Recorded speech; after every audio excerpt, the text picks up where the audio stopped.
Nous venons de lire l'évangile de la Passion selon saint Jean. C'est un Jésus qui sait par avance tout ce qui va arriver.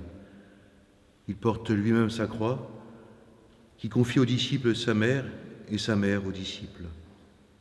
La dernière parole est « tout est accompli ».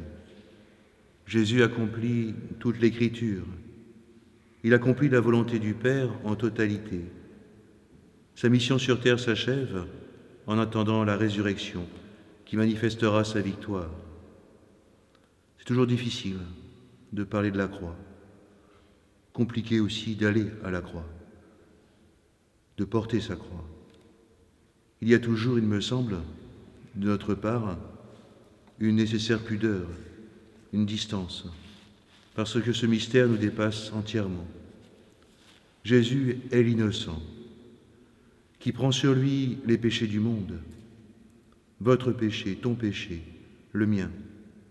Seul lui peut nous obtenir la miséricorde et nous donner la grâce de son secours, comme le dit l'auteur de la lettre aux Hébreux.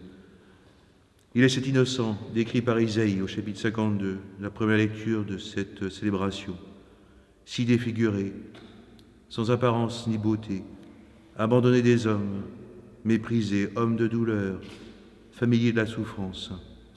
À cause de nos fautes, il a été broyé. Lui, Jésus, seul vraiment innocent, porte sur lui le poids de nos péchés pour nous délivrer, pour nous laver. Il n'y a pas de plus grand amour, dit saint Jean, que de donner sa vie pour ses amis.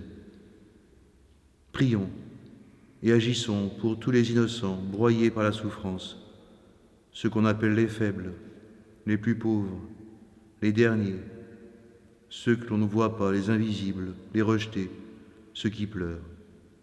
C'est d'abord, bien sûr, pour eux que Jésus a été cloué sur la croix et qu'il est mort. Pour eux qu'il donne sa vie, pour la vie éternelle.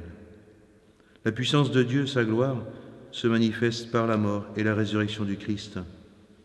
Et ce n'est que dans la lumière de Pâques que l'on peut entrer dans le mystère de la croix.